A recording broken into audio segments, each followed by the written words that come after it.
আউযু বিল্লাহি মিনাশ শাইতানির রাজিম বিসমিল্লাহির রহমানির রহিম। শুরু করছি মহান রাব্বুল আলামিনের নামে, যিনি বড়ই মেহেরবান এবং পরম দয়ালু। কফ হা ইয়া আইন সাদ।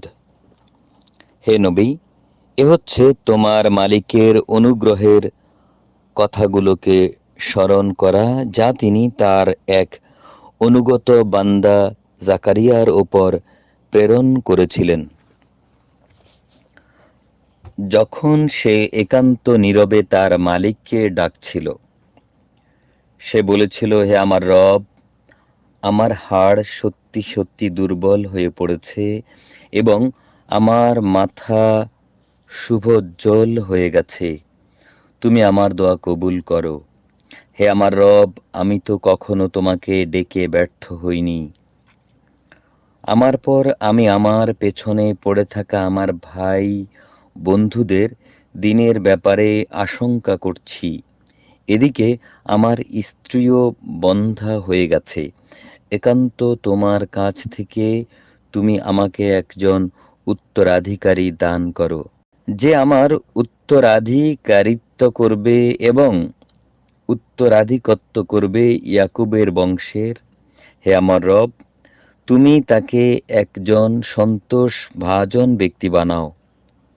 আল্লাহ তাআলা বললেন, হে জাকারিয়া, আমি তোমাকে একটি ছেলে হওয়ার সুখবর দিচ্ছি। তার নাম হবে ইয়াহইয়া। এর আগে এ নামে আমি কোনো মানুষের নামকরণ করিনি। সে বলল, হে আমার রব, আমার ছেলে হবে কিভাবে? আমার স্ত্রী তো বন্ধ্যা এবং আমি নিজেও এখন বার্ধক্যের শেষ সীমানায় এসে উপনীত হয়ে গেছি। আল্লাহ তাআলা বললেন, হ্যাঁ, এটা এভাবেই হবে। তোমার রব বলছেন, এটা আমার জন্যে নিতান্ত সহজ কাজ। আমি তো এর আগে তোমাকেও সৃষ্টি করেছিলাম, তখন তুমিও তো কিছুই ছিলে না। সে বলল, হে আমার রব, আমাকে এজন্যে কিছু একটা নিদর্শন বলে দাও। তিনি বললেন, হ্যাঁ, তোমার নিদর্শন হচ্ছে সুস্থ থেকেও তুমি ক্রমাগত 3 রাত মানুষদের সাথে কোনো রকম কথাবার্তা বলবে না।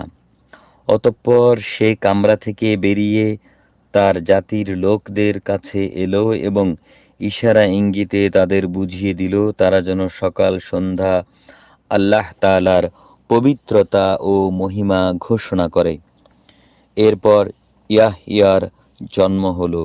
সে যখন বড় হলো, তখন আমি তাকে বললাম, হে ইয়াহইয়া, তুমি আমার কিতাবকে শক্ত করে ধারণ করো। আসলে আমি তাকে ছেলেবেলাতেই বিচার বুদ্ধি দান করেছিলাম। সে একান্ত আমার কাছ থেকেই হৃদয়ের কোমলতা ও পবিত্রতা লাভ করল। সে ছিল আসলে একজন পরহেজগার ব্যক্তি। তদুপরি সে ছিল পিতামাতার একান্ত অনুগত, কখনো সে অবাধ্য নাফরমান ছিল না। তার উপর শান্তি বর্ষিত হয়েছিল। যেদিন তাকে জন্ম দেওয়া হয়েছে, শান্তি বর্ষিত হবে সেদিন। যেদিন সে মৃত্যুবরণ করবে এবং যেদিন পুনরায় সে জীবিত হয়ে পুনরুত্থিত হবে।